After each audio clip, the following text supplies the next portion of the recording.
And welcome in. Late Kick is live. It is Sunday night, September 11th, the year of our Lord 2022, brought to you by Academy Sports and Outdoors. We're marking ourselves safe from Sunbelt Saturday. Don't you wish your programs could do the same? We're jam-packed high atop a stormy, saturated downtown Nashville, Tennessee.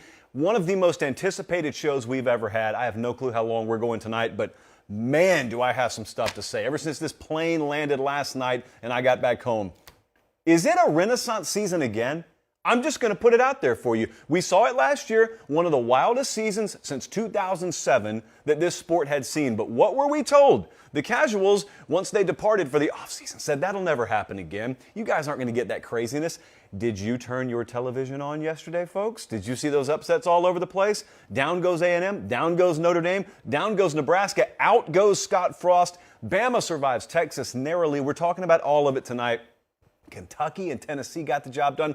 Brigham Young got the job done. I have to now pronounce the acronyms for the university on the show tonight. We're going to tell you where the Every Given Saturday tour is headed in week 3 and another special announcement attached to that. I got an early best bet on a Big Ten team that we're about to move on. We are so jam-packed, and I appreciate you guys. If you're watching live, beat the rush. Like the video now and subscribe to the channel now. They're watching us tonight, among many other places, in Nevada, Missouri, Oak Ridge, Tennessee, Fort Recovery, Ohio, and Colorado Springs, Colorado. In case you can't tell from yesterday, I think we have a wild 3 months ahead. Don't miss a show, and make sure your friends know and make sure your family knows.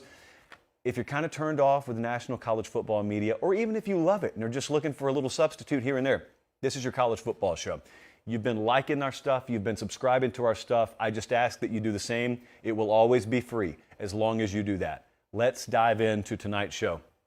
I was in Austin, Texas yesterday. I've got the sunburn to prove it. The Every Given Saturday tour made a trip to Alabama-Texas. Some questioned our logic, but we were sound and we got it delivered. How can you not be romantic, by the way, about big noon kickoff? How can you not be? When does it not deliver for you? We've been to so many of those Fox noon kickoffs, 11 a.m. local time there. Jesse Collin, has it ever not delivered? It always delivers, and it delivered again yesterday. We were there. What an atmosphere. I think the Texas crowd, man, they came through. It was about 115 on that field. It was not too far from that in that stadium. They brought it. They never got fatigued. They never tired out. So I thought that the overall game day atmosphere and experience, it delivered. The team on the field did their part, so we're going to dive into it here. I think that how you reacted to this game probably depended a lot on which angle you chose to watch it from. You see, a lot of the build-up, this show, of course, being guilty of it included, was about how big a favorite Alabama was. Nick Saban, as you could imagine in the postgame, was not a fan of that. In fact, Colin, do we have the picture?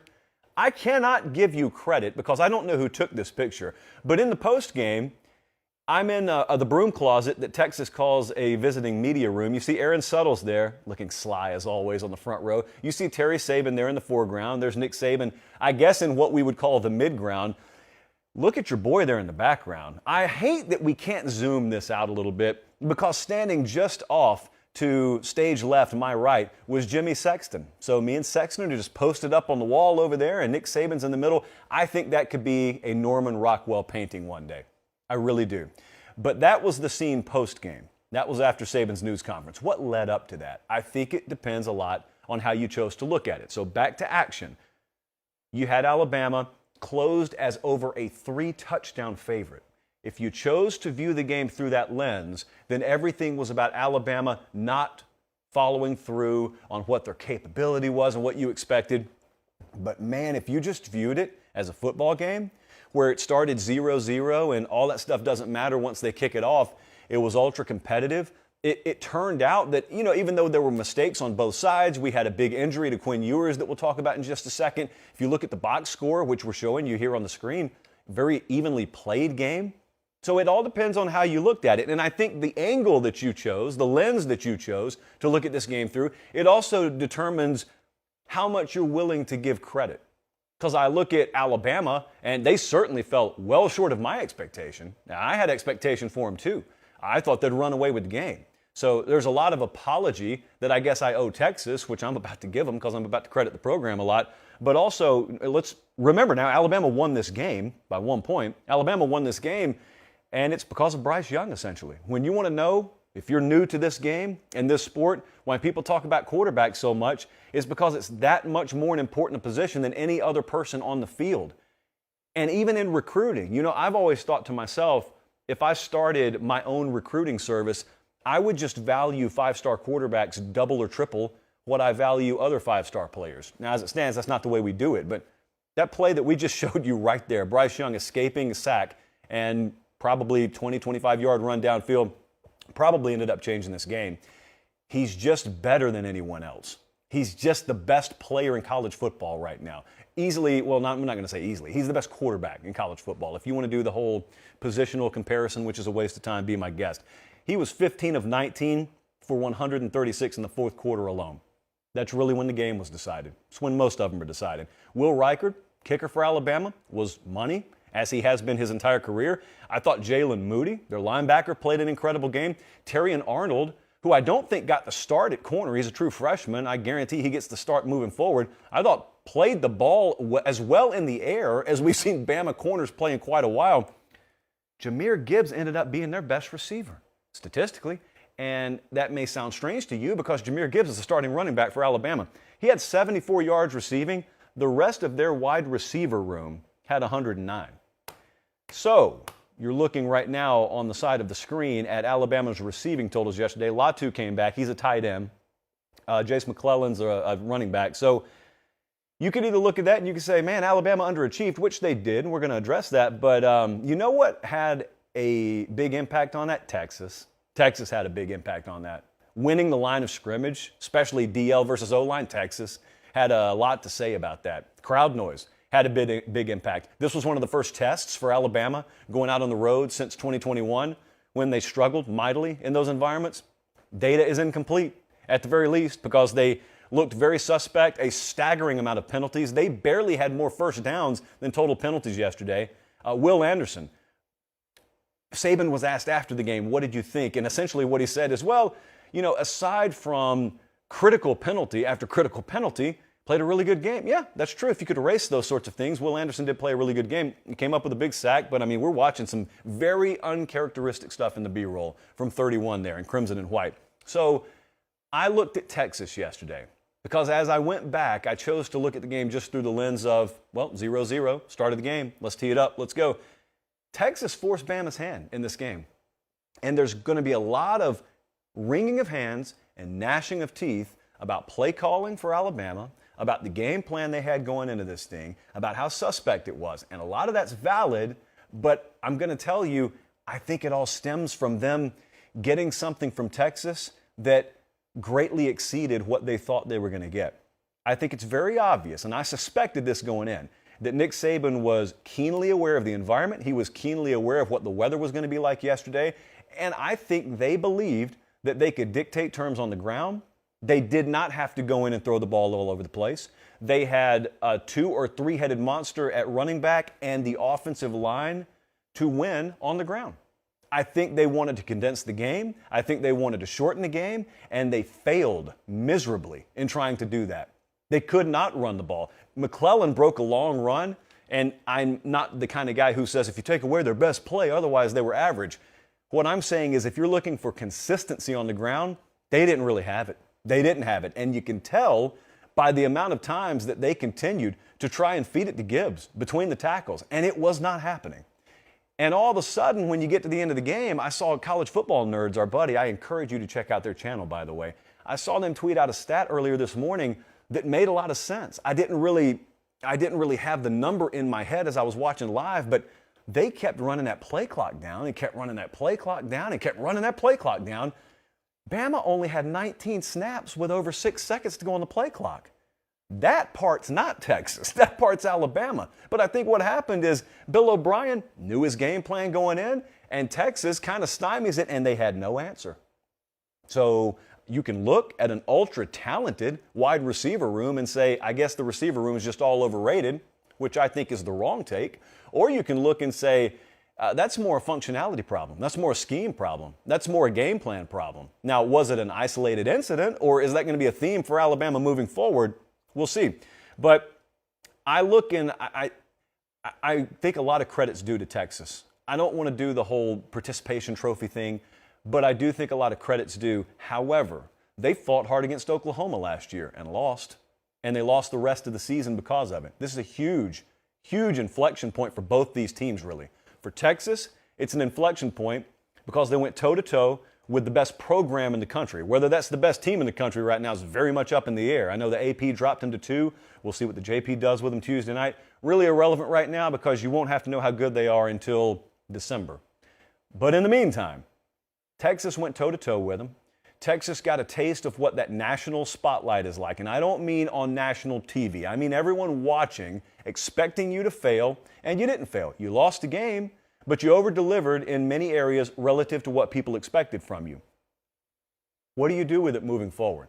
Because Quinn Ewers is out 4 to 6 weeks, according to Pete Thamel. Hudson Card's banged up. The status of Hudson Card right now, you saw him limping around late in the game, thought he played like a warrior when he was in there. You saw him, he looked worse for wear. We'll see how he plays. They got UTSA coming up this Saturday. I think the line on that thing's 13, 14, somewhere like that. So it's going to be another competitive game. Does this game beat them multiple times, or have you seen a change internally? Has the culture changed? Have the dynamics shifted to where they use this and they bottle it up and it's a springboard and all of a sudden they dive into Big 12 play and they're better for having gone through what they just went through? We've seen Nick Saban teams taste their own blood in the past and end up be better for it. Conversely, when you're talking about Alabama, is that what they do with this one? Because last year they struggled on the road and then struggled a couple more times, and I really wonder, when you look at their road schedule coming up, they got a trip to Arkansas, they got a trip to Tennessee, they got a trip to LSU, they got a trip to Ole Miss. Really doesn't get easier on the road for them.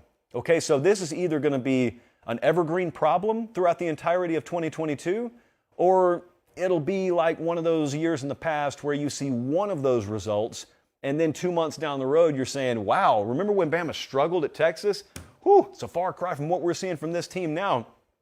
The concern over the wide receiver room at Alabama is valid because the numbers back up that it should be valid.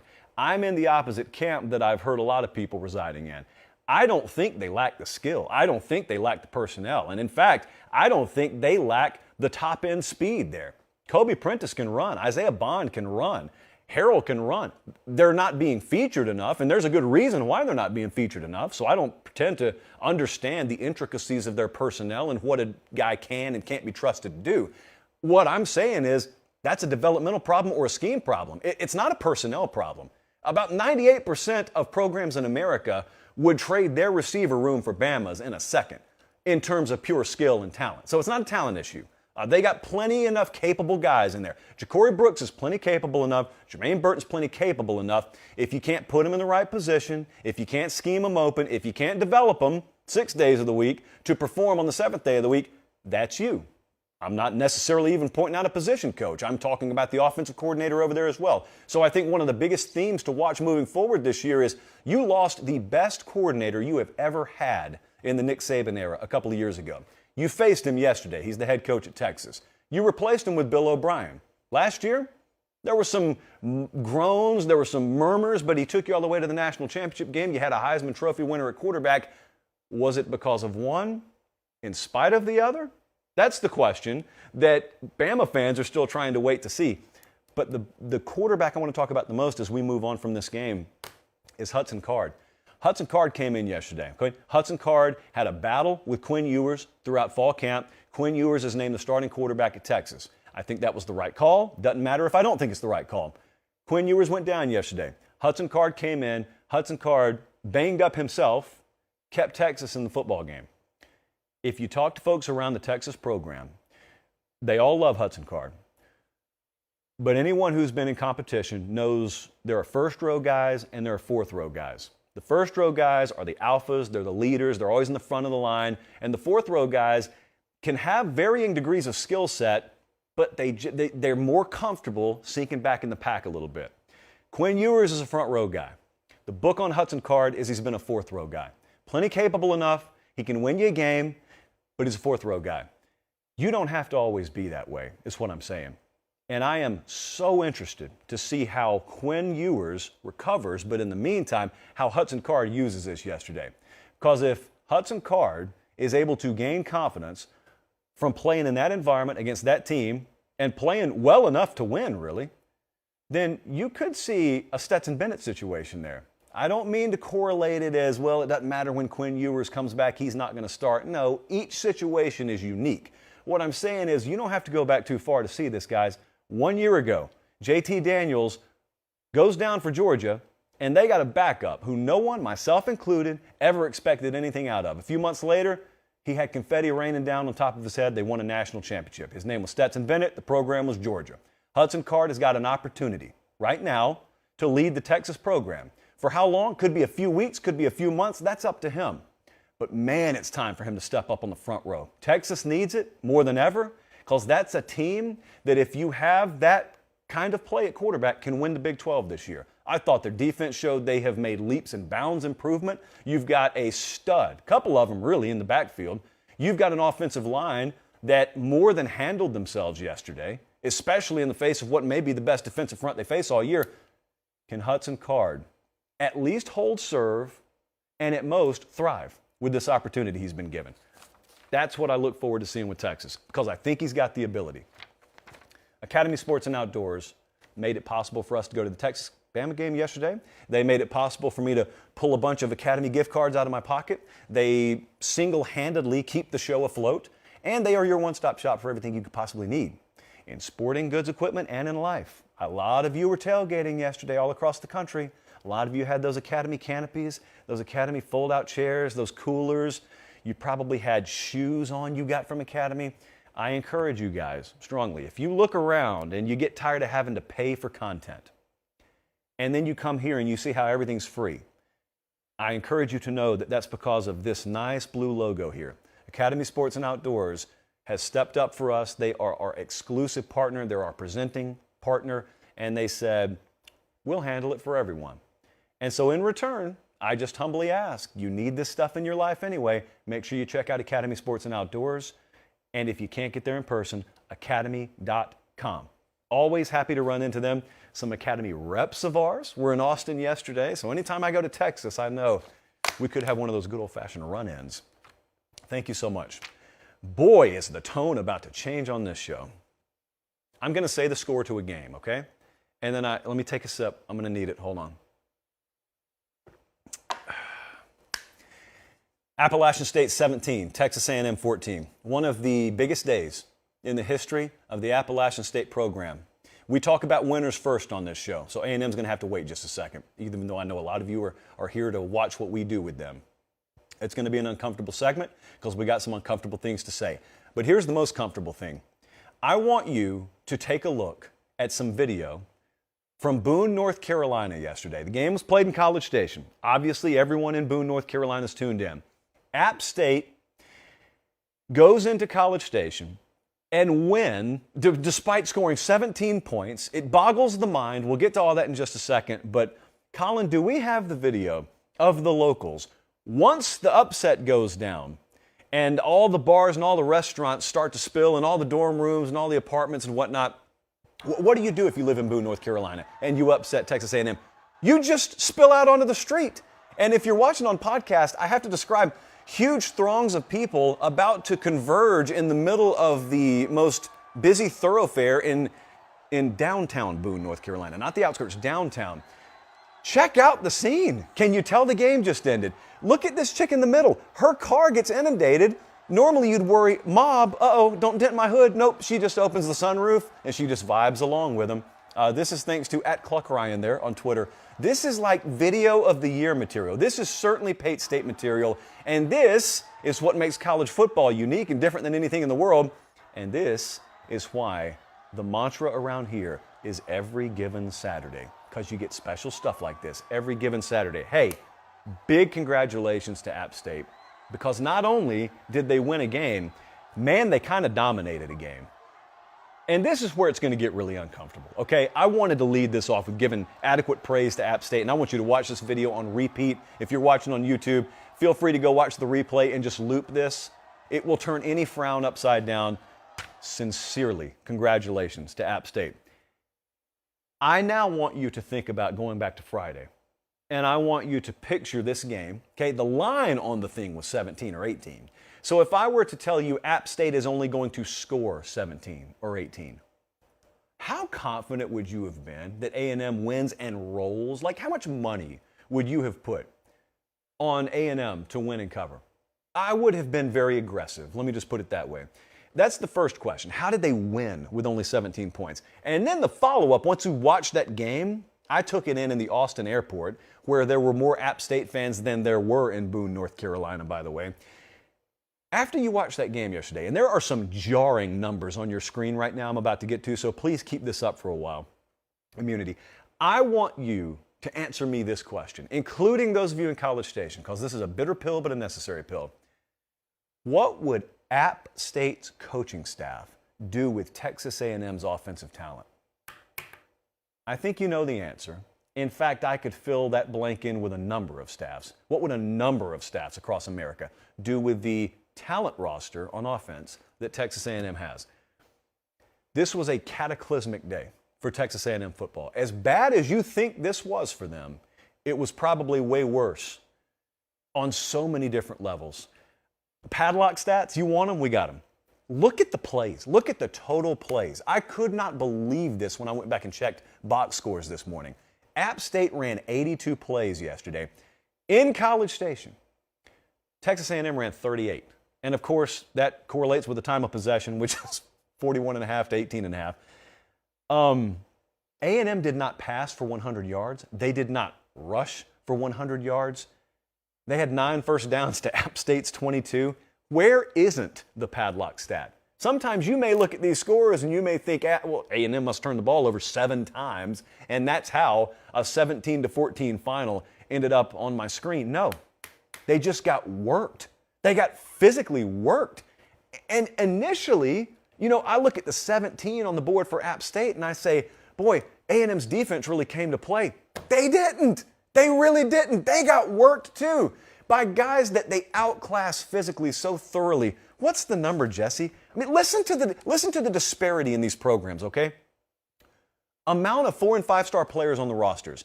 A&M has 56. App State had 1. I thought about going and getting a jar of M&Ms just to illustrate how wide the gap is between 56 and 1. But we're too cheap and we didn't have a vending machine close enough by. Football spending, $37 million per year to $10 million per year. Coaching salaries, about $16.5 million per year to $3 million per year. Average recruiting ranking, last 5 years, A&M 7.6, App State 90.6. You want to know how you eliminate all those edges? So many edges for Texas A&M across the board. You eliminate it with a bygone scheme. Scheme at Texas A&M has nullified all those talent advantages. It's not the first time you've seen it happen. It's certainly the most glaring time that you've seen it happen. They tell you offense is really complicated. It's really hard to understand. Colin, could you come full screen to me for just a second? We're going to do a master class here, and it's not going to take long. They tell you offense is so difficult to understand, and Jimbo Fisher, he looks like this on game day. He's got this many pieces of paper and laminated sheets in front of him. It is not hard to understand. I can teach you offense in 20 seconds. Watch this. You see this jug here? Let's pretend that this was a jug of milk, and you go to the fridge tomorrow morning and you pull it out, and it says expired in 2014. What would you do? You would throw this jug of milk away. Jimbo Fisher's been pulling out an offense that expired in 2014 for years, and he makes you chug it every Saturday. And I've gotten kind of tired of it, and the folks in College Station have gotten beyond tired of it. And yesterday, just the latest example of what can happen when you have, as we said, 5-star talent across the board, yet you don't even come close to putting them in a college football game in a position where they can win or whether they can even maximize their potential. And you've watched A&M for a while now. Now, I was willing to give benefit of doubt back in the spring because Jimbo Fisher said the right things in the spring. Like, they were woeful. They were terrible last year. Bud puts the stat out all the time. They were like 90th in the country in pass plays of 20 yards or more. Just it's unacceptable for Texas A&M. Jimbo Fisher talked about in the spring how it's a point of emphasis for our program. We've got to evolve. We've got to adapt offensively. We've got to push the ball down the field. We know this. We know this. We know this. I interviewed him twice. We sat down with him. He said the same thing. Okay, so I'm willing to give him benefit of the doubt. Has anything changed? Have you seen anything that's changed? I keep hearing people after this loss say, boy, Connor Wegman's got to be put in at quarterback.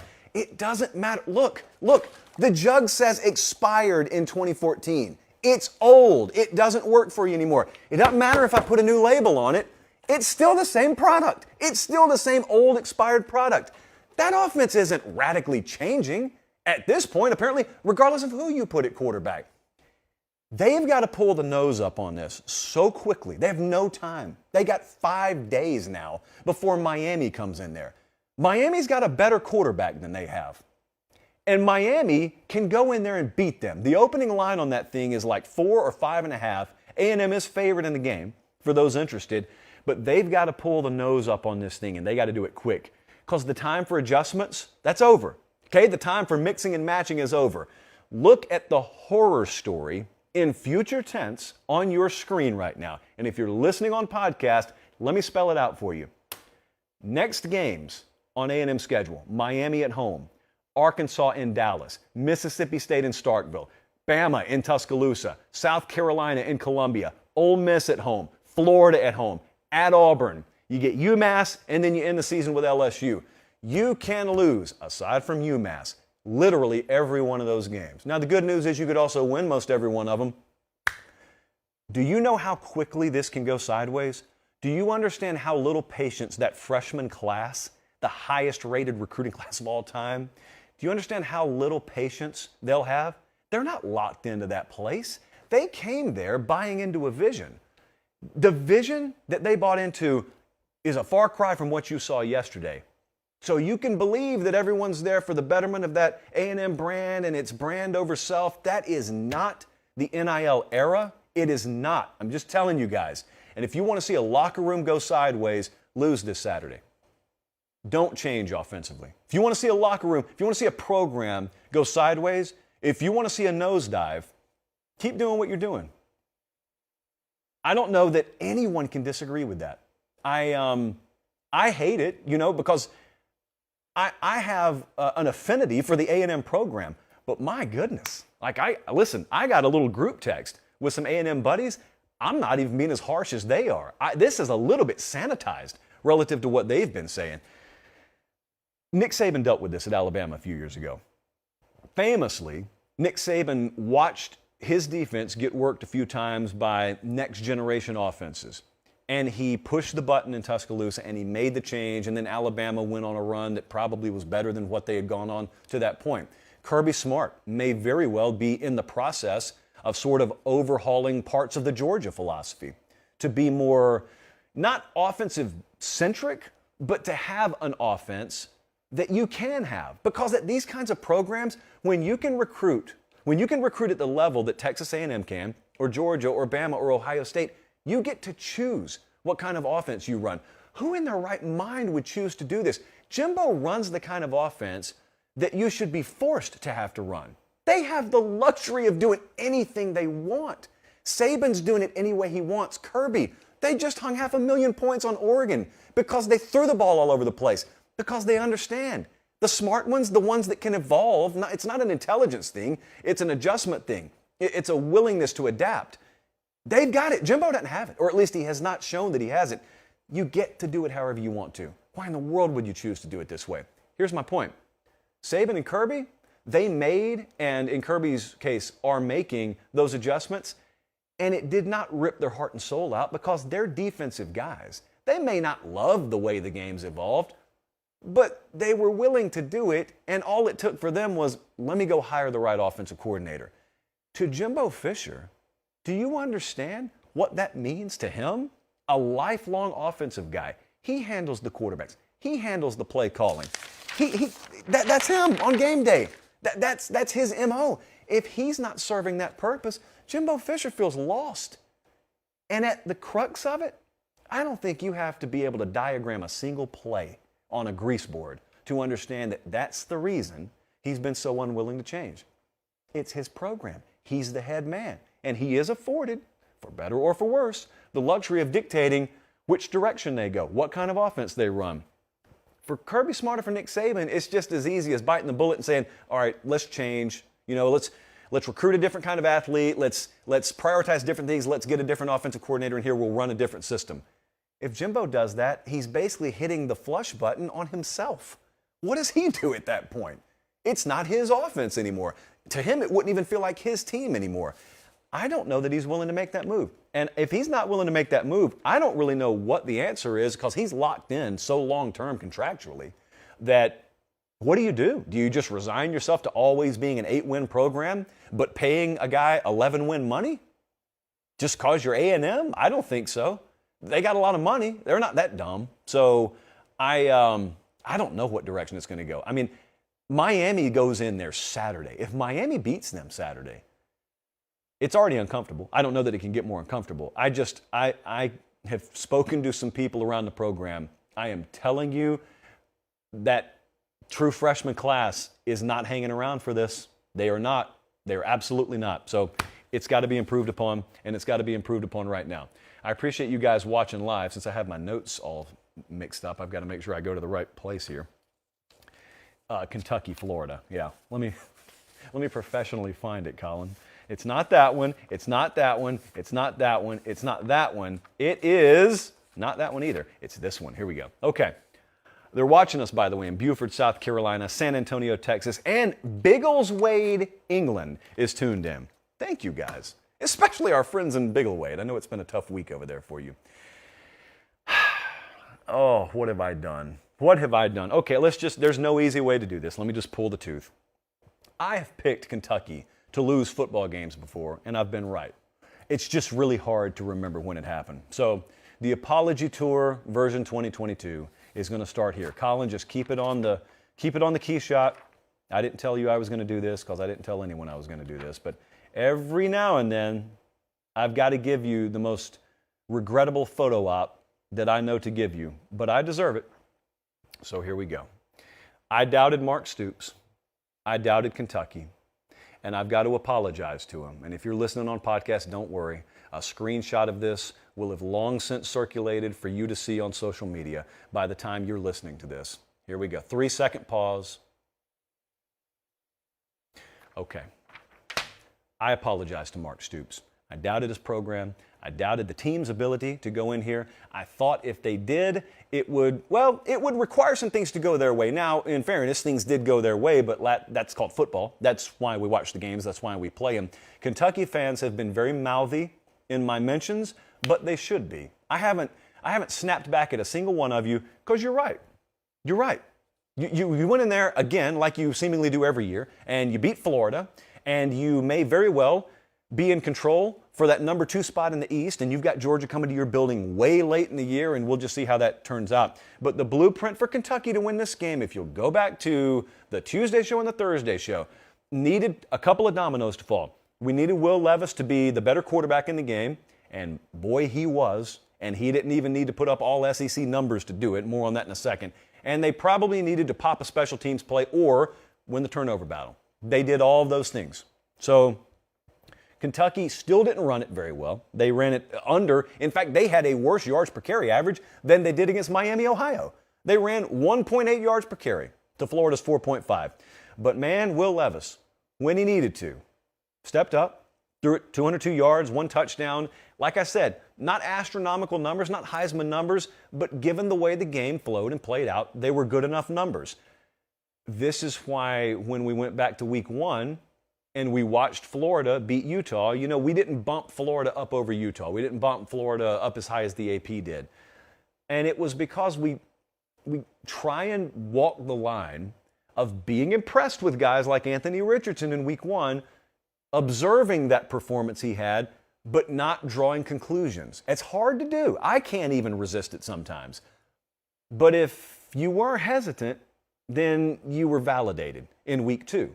Now, Florida fans should be happy to be 1-1. If I asked you in August, you'd take 1-1 right now. But once you got to 1-0, no, because that just means you're going to go 0-1 the next week. But man, it was jarring to watch Anthony Richardson's performance last night. I was on the flight back from Austin, so I watched a majority of this game in midair, which, as you know, is an uncomfortable position if you're a talker, because you can't make any sounds, and be socially acceptable on the plane. I couldn't believe it. I mean, there was a player, I think for the Dodgers back in the day, Steve Sachs, who just got the yips. Couldn't throw the ball accurately. And I'm not saying we entered Steve Sack's Chuck Knobloch territory last night, but Anthony Richardson had no clue where the ball was going at times. Can you imagine being that way in your backyard, much less in front of 90,000 folks? And they're still in the game, kind of, but Kentucky ended up controlling it most of the way. Richardson was 14 of 35. No touchdowns, threw 2 picks. He was a non-factor running, just a totally different, seemingly a totally different player, okay? His stat line, totally different than week 1. Florida, as a result, 4 of 16 on third down. Probably the padlock stat. If you would have known that Friday, you would have known, ooh, man, unless they probably score 14 to 17 non-offensive points, it's going Kentucky's way this evening. Is this a flaw, or is it something that they can coach around? See, because I look at Kentucky, one of the best hallmarks of a great coaching staff is being able to coach around flaws. Every team's got them. Some teams succumb to them, and then the really, really great staffs, they don't sink because of their flaws because they can coach around them. See, a lot of coaching staffs can coach to their strengths. The great ones can coach around their flaws. Mark Stoops, they couldn't run the ball. They cannot run the ball so far this year. They're 2-0 because he's been able to coach and scheme around their flaws. They play complementary football. You know, they score defensively. Special teams last night actually bit them, but in general, that's a really good program in all 3 phases. And they're not flashy, but in the end, when they've got more points on the board than the other team, you look and you say, he did it again. How did he do it again? And then you see me end up holding up signs like this. I am sorry, Mark Stoops. I am very sorry. You noticed I put hugs and kisses on there. I think that kind of thing resonates with Mark Stoops. I don't want to look ahead too much, but let's look ahead, because we're irresponsible around here. So let's look ahead. Kentucky plays Youngstown, and then they play Northern Illinois. I expect them to win both those games, at which point they will be 4-0. And do you know who they play in week 5, friends? They play Ole Miss, and Ole Miss will probably also be undefeated. The Every Given Saturday tour, and myself in general, I have never been to a game at Ole Miss. Somehow I've never been there. I've driven through Oxford, been on campus when the football game's not happening, but just keep that in mind. Just write that in pencil somewhere.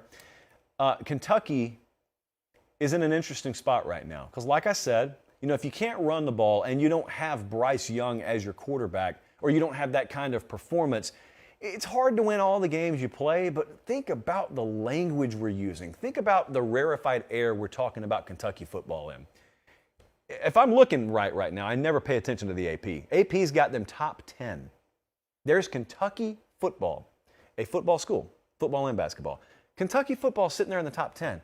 And we're talking about them in the same vein that we would talk about Florida, that we would talk about Tennessee.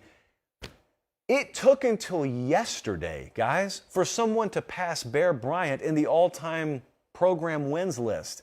There are people watching this show right now who are totally unaware that Bear Bryant ever coached at Kentucky. You know him for the, 15, 20 some odd years he coached at Alabama, which you should. He was at Kentucky. He was at A&M and Kentucky before that. It's been that long. A guy that a lot of you aren't even aware coached in Kentucky held the all-time program wins record until yesterday when Mark Stoops finally broke it. My point there is not disparaging in any way. It's actually complimentary because that's the lineage of the program, and yet now they've inserted themselves into the same kind of conversations you have about historical powerhouse programs. Tennessee, although it may be hard to believe if you're 18 years old, has historically been a powerhouse. Florida, historically, they've been a powerhouse. Kentucky's in the language. They're in the conversations. And so hats off to Mark Stoops. Florida plays USF this week, and then they go to Tennessee, okay? The game at Tennessee in 2 weeks is going to be an all-out knife fight. I don't care that Florida just lost a game. It's going to be an all-out knife fight. It's going to be about as bright a spotlight that's been on that game in a few years, and I'm very much looking forward to that one. But boy, oh boy. I scan the DMs, I scan the emails. I know what you guys want me to talk about. So let me take another sip of the labelless drink here that I have. There was not a game that I got asked about over the last 24 hours more than the one I'm about to talk about. Colin, let me make sure I'm on the right track here. Yeah, this is it. It's time. Marshall beat Notre Dame yesterday, 26-21. And boy, when I tell you it wasn't even that close, it wasn't that close. It was the most out of the blue elbow off the top rope in a crazy week 2. I, for the life of me, never even paid attention to this game. And I'm sure Charles Huff and Marshall wanted it that way. But look, we talk about the winners first. Everybody wants to make a statement, okay? Every program, every player, every coach, they always ask, how do we make a statement? We're looking to make a statement. I'm going to tell you how to make a statement. Follow Marshall's lead. Go into South Bend, Indiana, Notre Dame Stadium, national TV against one of the most storied programs of all time, and just take that Marshall flag and plant it right there at midfield. And then afterwards, give the following quote, courtesy of Marshall head coach Charles Huff. In-house, and no disrespect to Notre Dame, but in-house, we expected it. And you know what? When you watch the way the game played out, and they knew they had that in-house, why wouldn't you expect it? I'll put it to you another way, courtesy of IrishIllustrated.com's Tim O'Malley, because he had another really good quote on this thing I saw. Had the game continued another quarter, Marshall would have won by more. They were the better team Saturday, top to bottom. He's right. That's the most jarring part.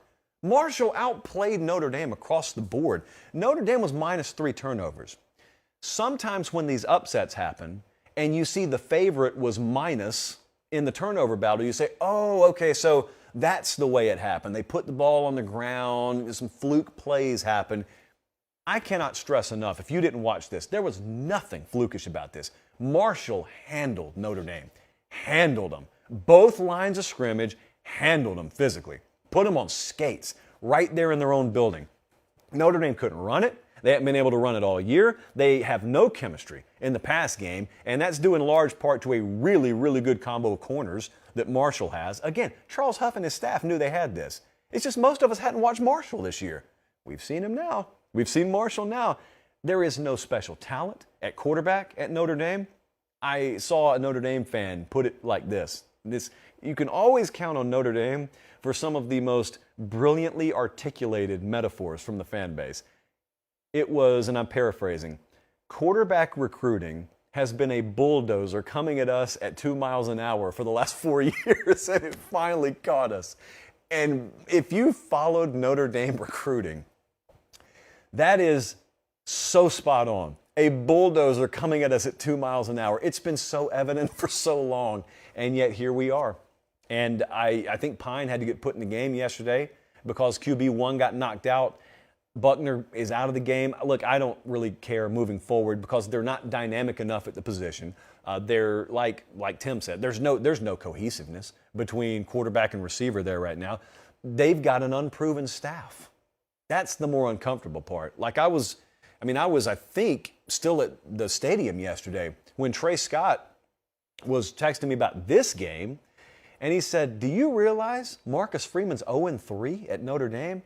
And it's obvious. Anyone knows a guy's record, but I hadn't thought about it like that. You had the bowl game, and then week 1, they weren't expected to win against Ohio State, so the fact that they kept it close, I was actually semi-inspired by. Woof, that's out the door. So if you had illusions of this team being a college football playoff contender, which we didn't, some people did, that's dead now. If you want them to be a double-digit win team, that dream is also essentially dead. 9 wins, probably a huge stretch at this point.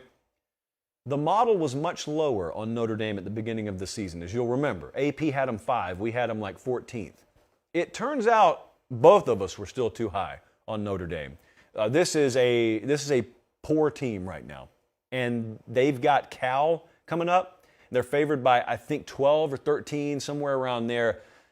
But they go to North Carolina in a couple of weeks. They've got Brigham Young, soon to be known as another name later on the show, in Vegas later in the year. And the problem is, in the preseason, there was a way in Preview Magazine time where you could run up and down this list and say, boy, outside of Ohio State, we should win every one of these games. Well, now that you've actually seen the product, there's this other train of thought that says, I could see us losing every one of these games. Now, the thing you know about Notre Dame, they're not putting FCS teams on that schedule. And although UNLV's on there, outside of that, where are the games? Where do you work on anything? It's not really there, is it? So Notre Dame is in a bad way right now. They're in a bad way. And whereas I'm normally the one sitting here defending them, and I'm normally the one saying you're being a little bit too harsh on them because you've just been born to hate them, it's going to be your year. Because Notre Dame's going nowhere fast. Arkansas, South Carolina. Here's an endpoint for you, Colin. Arkansas beat South Carolina 44-30 yesterday. As you heard me talk about last week, we don't really move on totals very often, but there was an over that I was supremely confident in. The total in this thing was 52.5. I told you I expected it in the 60s. Wrong. It was in the 70s. So this was the one that was pretty easy to see coming from a totals perspective, and Arkansas owned this game. Probably more so than the margin of 14 points would indicate. They won, they covered. I really thought they handled the game even more effectively than this. The fourth quarter kind of got loose, as these higher scoring fourth quarters tend to do, but Arkansas is a good team. They're a really good team. Padlock stat, you want one? How about 295 to 40? Those were the rushing yardages, respectively, between Arkansas and South Carolina. 295 to 40. I think Bama ran like 63 total plays against Texas. Arkansas ran the ball 65 times yesterday. 65 rushing attempts in a game. And as you can see, they were pretty effective. They ran it for nearly 300 yards. The yards per carry totals here tell a pretty big story. Arkansas about 4.5 per clip, and South Carolina could not get the run going at all. 1.4. It's a bad offensive line. It's a team that is very much in a state of flux right now. They can't get anything offensively started because of that offensive line. But I want to talk about Arkansas for a second. I'll get to South Carolina. This right here, Arkansas, I think is the third best team in the SEC. I've thought that for a while. I think a lot of people are coming to that realization. A lot of folks expected them to fall off, and they haven't fallen off because they more than adequately replenished their roster through the transfer portal. One example yesterday, whereas in previous years they would have had to bite the bullet at a position, and this year they may be better at that position, is inside linebacker. Drew Sanders comes in there from Alabama. They shift him inside. All he did yesterday was put up 11 tackles, 2 sacks, 3 tackles for loss, 2 forced fumbles, just totally wrecked South Carolina. Completely took over the game defensively. They didn't have those kind of players in years past.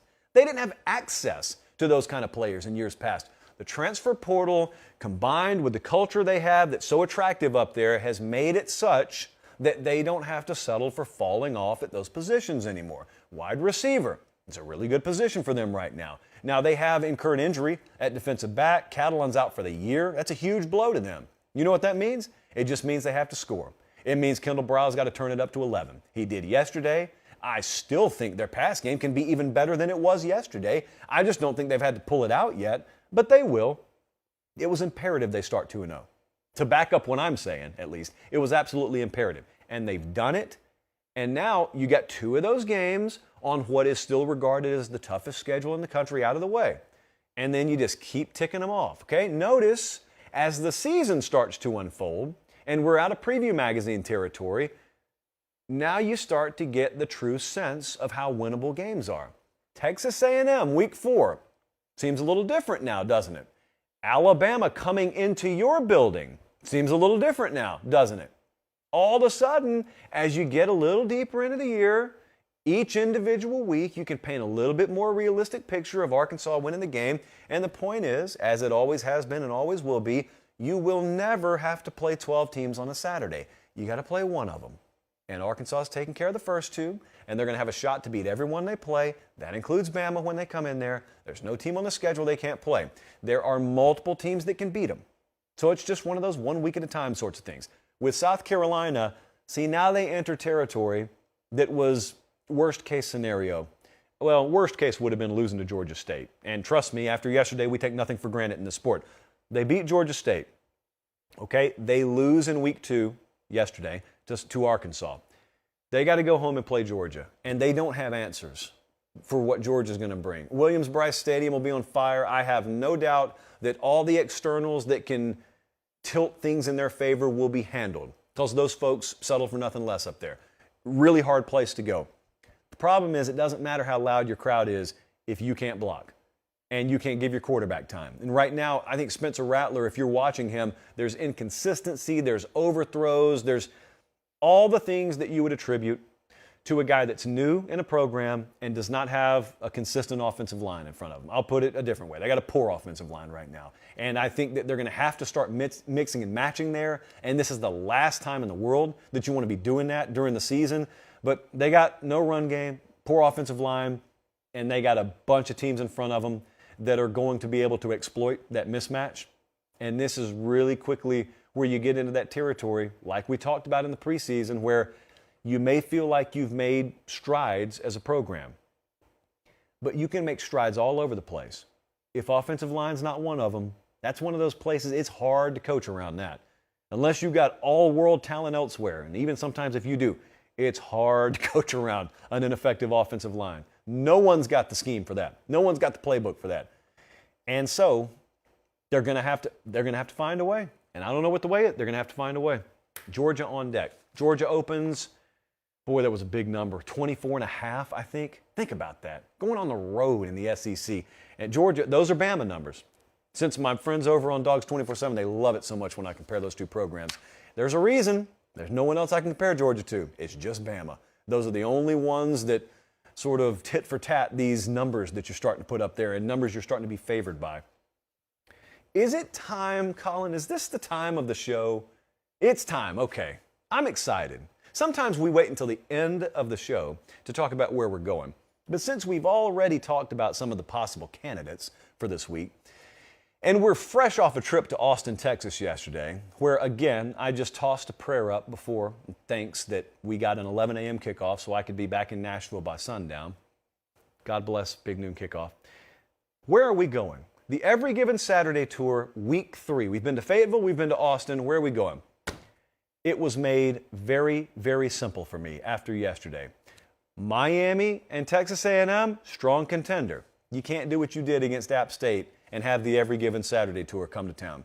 We, in turn, are headed down I-65, and then we're going to hop on 85.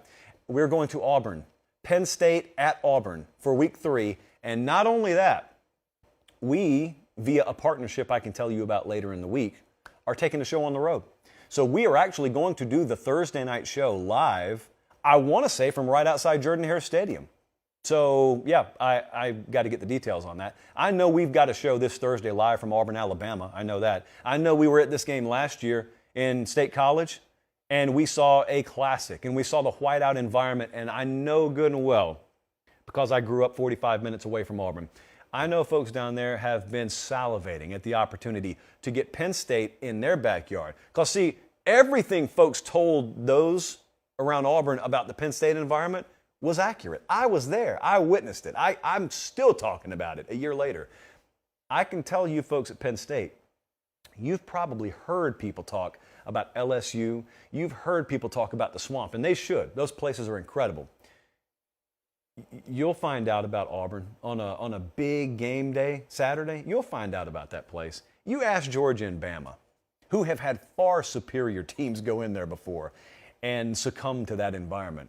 I can't put a finger on what it is. I'm just telling you, it's weird, strange energy, extremely loud, extremely close quarters, especially the road conditions, true home field environment. One of the truest home field environments in the SEC is Jordan-Hare Stadium. You guys get to experience it this Saturday. It's going to be very enjoyable. Great people. Going to be really enjoyable for you.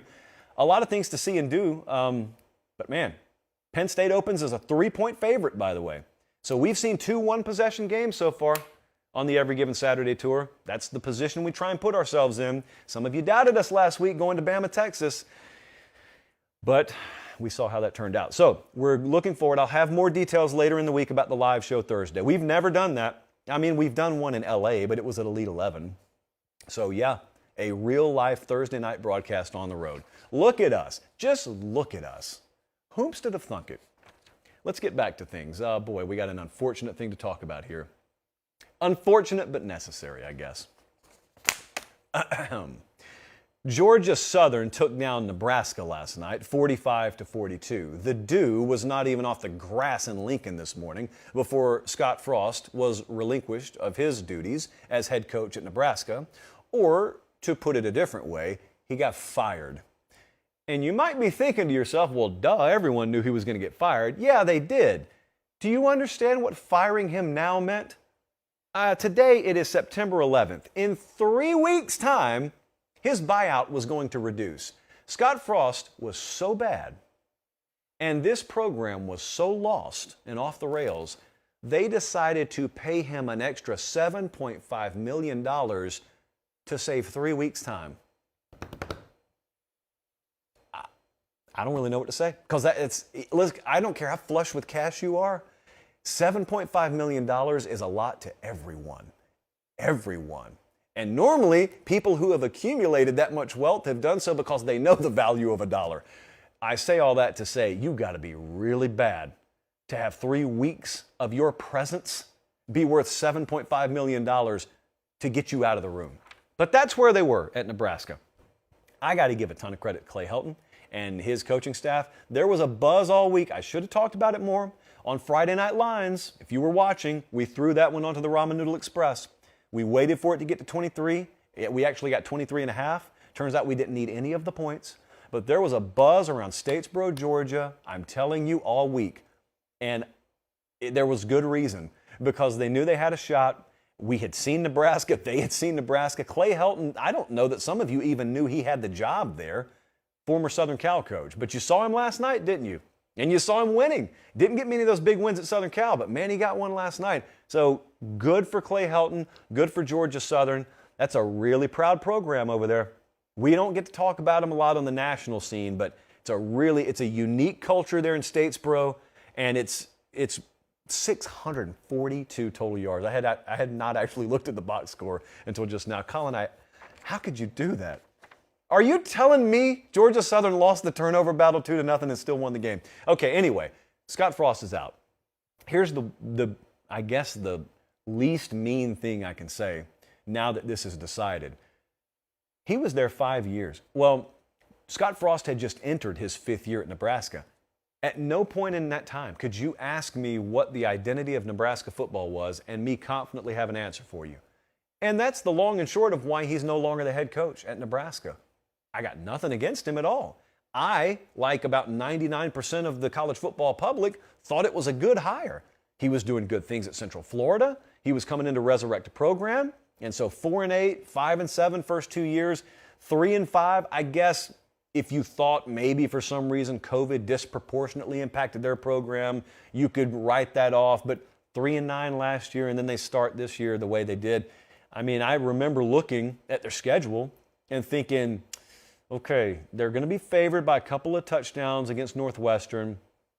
If they can win that one, they could be 3-0 playing Oklahoma. If they lose that one, 1-2 against Oklahoma. It never occurred to me that Scott Frost would be gone before they play Oklahoma. And Oklahoma does indeed come into Nebraska Saturday. That line is around 2 touchdowns in favor of Oklahoma. And who in the world knows what's going to happen with that now? I cannot get around firing a guy and paying him $7.5 million more than I would have owed him at the beginning of October. Not the end of the year. If you misunderstood me, not at the end of the year. They just had to wait to the end of the month. And they couldn't do it. Or they didn't want to do it. I guess they could have done it. Where are they going to go? Where's Nebraska going to go? Which direction should the Nebraska program go? I don't really care what the list of candidates is right now, because I know there are going to be ebbs and flows there. But I am telling you, it is imperative for them to find someone who can build the ship, not just someone who knows how to take the wheel once the ship is built. Because this is not a ready-made program. This is not a superpower in this sport right now. It was in a bygone era. They've got to rebuild it from the ground up. And you got to find a leader. You got to find a guy who knows how to do that and who has shown the ability to do it. And some of the early names floating around there, aside from sort of the pie-in-the-sky names, you're going to hear like Urban Meyer, Bob Stoops. Forget all that. And if I'm wrong, I'm wrong. You're going to hear names like Lance Leipold, who just went and just smashed West Virginia as a 13-point dog yesterday, and that hurt us. You're going to hear Lance Leipold. He's at Kansas right now. I would absolutely look that way. You're going to hear Charles Huff, Marshall's head coach, just beat Notre Dame yesterday. Still very young as a head coach, at least. But you're going to hear that name. I think you'll hear Chris Kleiman's name, head coach at Kansas State. These are the kinds of places you need to look. I'd look all throughout the Sun Belt. Dude, who in the world didn't pull a big upset in the Sun Belt yesterday? The Sun Belt, who pissed off the Sun Belt? Which one of you is responsible? Some of you tried to blame me. If it's said on this show and it's wrong, I've told you guys before, it's the model. If we're right, it's me. If it's wrong, it's the computer. So it's not on me. But look, my point in all seriousness is don't go find the biggest, flashiest name. Go find the guy who's right for the job. And go find a guy who knows how to build it and who has shown you he can build it. Don't get fooled by someone sitting there in the interview process telling you he can do it. He ought to have the resume. He ought to have the proof of production. We have to do that all the time in our business. If we're pitching to advertisers, we don't tell them the kind of show we do. We clip different portions of our show, and we did it with Academy. We gave them a proof of production reel. And therefore, they don't have to take our word for it. When you're spending and when you're investing like they are, and when you're investing like Nebraska is every time they hire a head coach, there should be no guesswork. The guesswork should be minimal. Okay, the guesswork should be, where's he going to live? Does he like the color red? It shouldn't be, can he build and maintain an organization? That's not the kind of question you should ever be asking. We had to ask it through the entire tenure of Scott Frost. Hopefully they can get that figured out. Because I can tell you the next question everyone's going to have, and the reason people doubt Nebraska's possible relevance in college football is because they think the sport has passed them by. I'm not sitting here suggesting to you that one or two little tweaks and Nebraska is right there in perennial playoff contention in this sport. I'm not saying that. But I am saying there is nothing that you're accomplishing at Iowa or Iowa State or Wisconsin or Minnesota that you can't accomplish at Nebraska. Nothing. Those places have made better decisions than Nebraska has made. And that's why over this span of ineptitude at Nebraska, those other programs have had varying degrees and varying runs of success. You can do it just like them. Some could argue you could do it better than them. You hadn't done it as good as them, but it's not because you're incapable of it. It's just because you hadn't made the right decisions. It's really that simple, guys. So I pull for Nebraska because I don't know how in the world, unless they're a rival of yours, I don't know how you pull against Nebraska. But Scott Frost is out. Be really interested. Some of the odds are already out for the next head coach of Nebraska. And I think look, somebody was calling for Dave Aranda. He ain't coming there from Baylor. Urban Meyer, we were sitting next to Urban on the set of Fox's pregame show yesterday. He looked pretty comfortable there, and I think there are only a couple of places he'd leave that set for. I think he was at one of them yesterday, and that was not coming open anytime soon. Chris Peterson, unless you know something I don't know, I wouldn't expect Chris Peterson to pop up in Lincoln. Matt Rule, whatever. My point is, you've been given my marching orders. They are sound. Trust me, they will work. So, Trev Alberts, the balls are in your court now. Tennessee, 34. Pitt, 27. Sorry, Colin, I didn't let you know I was transitioning. And this is a big segment for Colin. This is a bigger segment for Colin than it is for me. Tennessee went into Pitt yesterday, what I am still calling Heinz Field until you, via court summons, stop me from it. And they beat Pitt 34-27. You needed to watch this one. You needed to see this one because it sounds like there was a nice, well-played back-and-forth affair, and then Tennessee just out-executed Pitt in the end, and that is not it.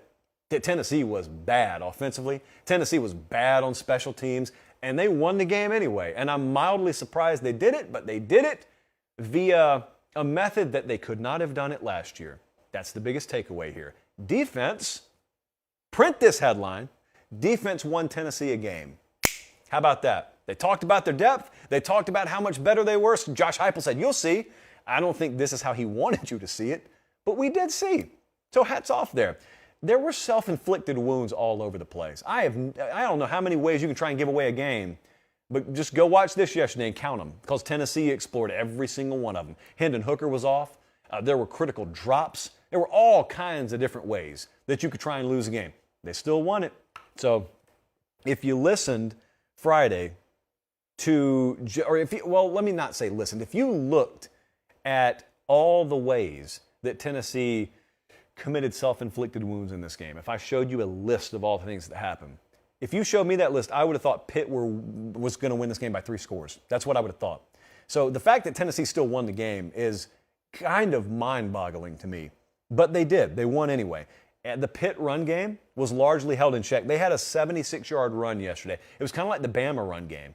There was one long run, and then the rest of the game, they had one long run of 76. Pitt ran the ball 65 yards the rest of the game.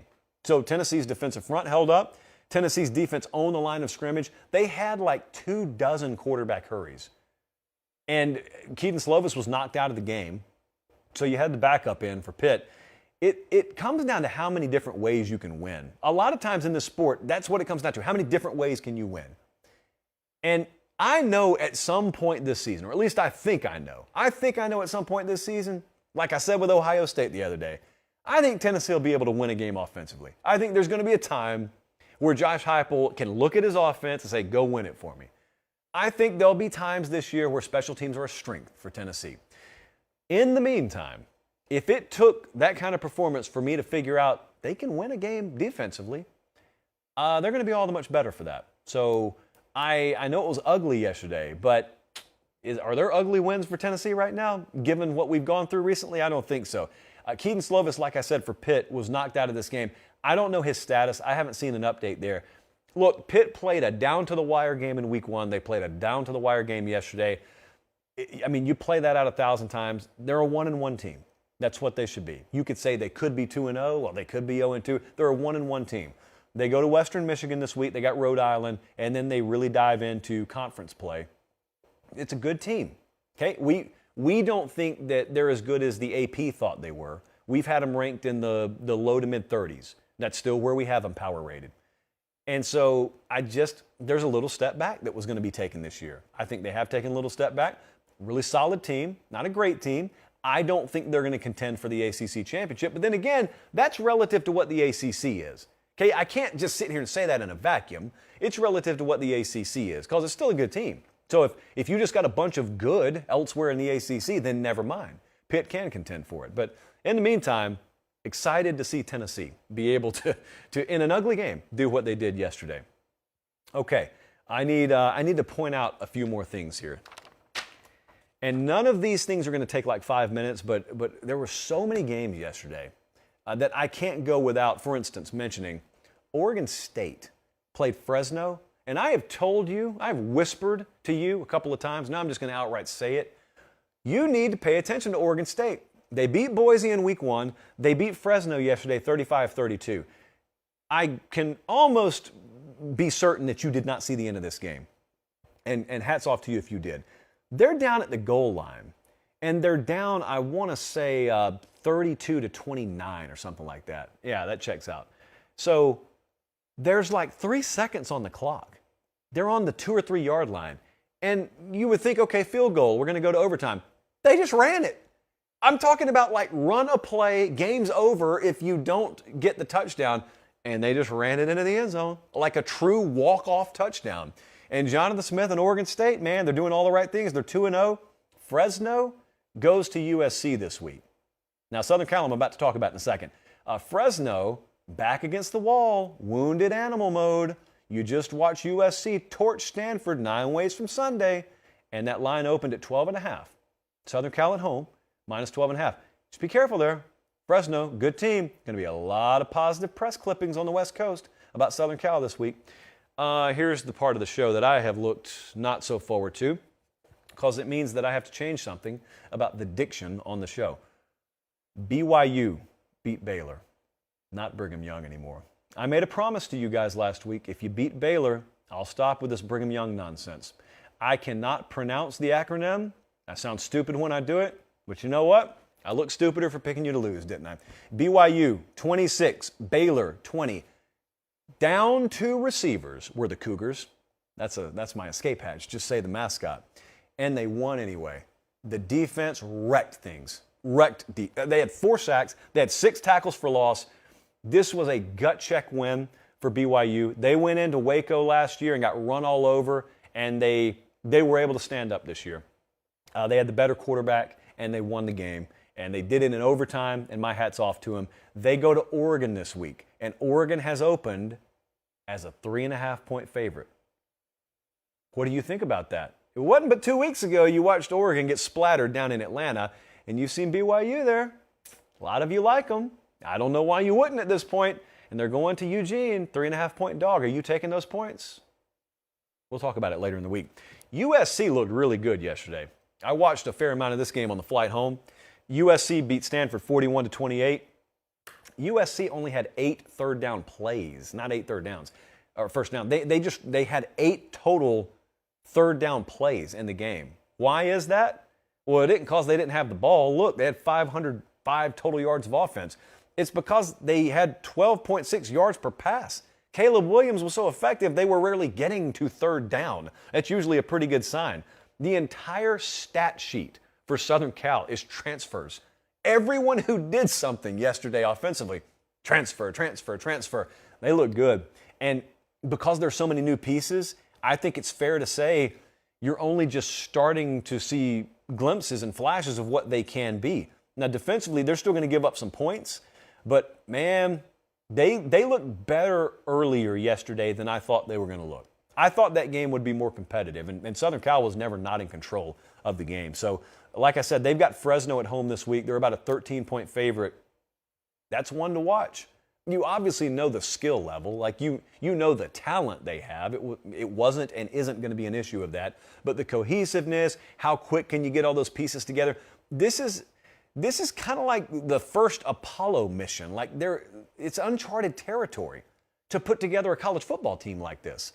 So a lot of us are learning. Lincoln Riley's teaching us as we go as to what's possible in the transfer portal era. So the polar opposite of that was Iowa State, Iowa. But they won. Excuse me. Here's how I want to phrase this. They lost last year. We won this year. And I'm talking about the same team. But Iowa State scored 10 points yesterday. And as expected, first to double digits, won the game between Iowa State and Iowa. Several turnovers again, but this year at least they were equal as opposed to heavily tilted against Iowa State last year. Each of them turned the ball over 3 times. I mean, I had an eye on it, yes. I was sneaking peeks at this game. Finally, somehow, some way, against all odds, Iowa State breaks through. They break the 6-game losing streak. Iowa missed a field goal at the end that somehow they got a chance to kick. And Matt Campbell gets it done. And now, hey, sky's the limit, baby. Sky's the limit. I'm just going to go ahead and pencil Iowa State into the Big 12 championship game. Against whomst, we'll see. But, boy, what a gigantic monkey to get off your back. Iowa State beats Iowa. Penn State looked really good. I know you didn't watch it because they played Ohio, and you're going to watch them this week, as will we, because we're going to see them in person.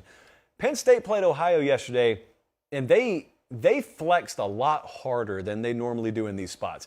In these spots, these are normally really sleepy, 32-14 kind of wins, and it's just gross, and no one has a particularly impressive stat line. No one told Nick Singleton, true freshman tailback, ran it 10 times for 179 yards. Big deal, you say? Huge deal. They haven't had a 100-yard rusher since 2020. They got it done. So that is one weight off the shoulders. The other is they looked really good offensively. My guy Sean Clifford looked good. Jesse's boy Drew Aller came in, as usual, in garbage time, put up some really impressive numbers. There's a huge internal debate going on the staff here.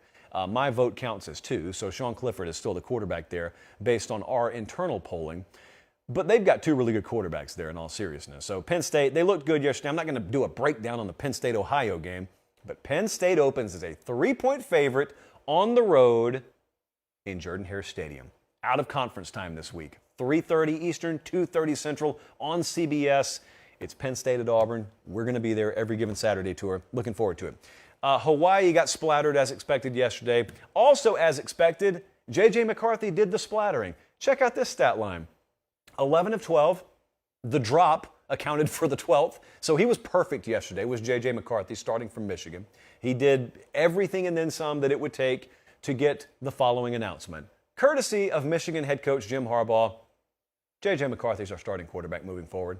Told you.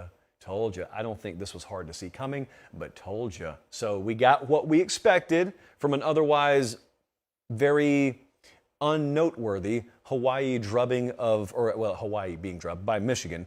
J.J. McCarthy's your guy there now. I think as a result, Michigan has a very, very high ceiling on this team. I think they are a playoff caliber team with J.J. McCarthy as quarterback. They may have been with McNamara. I think they are.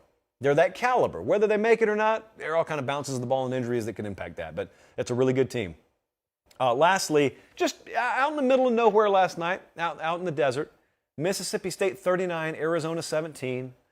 Mississippi State, we got them rated way higher than anyone else does. In fact, Jesse and Colin, were they ranked in the AP poll? I tend to not look. So foolishness. Mississippi State is indeed one of the 25 best teams in the country. You can leave them out all you want to. I will be accepting your apologies down the road, all the AP voters. We've got them inside the top 15 or 16 or something like that. They play LSU Saturday. And as I told you a couple of weeks ago and got mocked and ridiculed for it, Mississippi State is favored in Tiger Stadium. Why? Because the Vegas odds makers' internal numbers look a whole lot more like the JP poll than the AP poll. Mississippi State's a really good team. If you don't talk about them, that's on you. They're a really good team. And they're favored by 2.5 at LSU. That one's going to be one of the secret must-see games in Week 3. Speaking of Week 3, early best bet time. I'm going to give you some numbers here, actually. I'm not just going to blindly throw it out there. Purdue goes to Syracuse this week. Purdue opened as a 1-point favorite. I am going to give it out at 1.5 because I'm looking at the monitor right now, and most of the numbers that are available are 1.5s out there.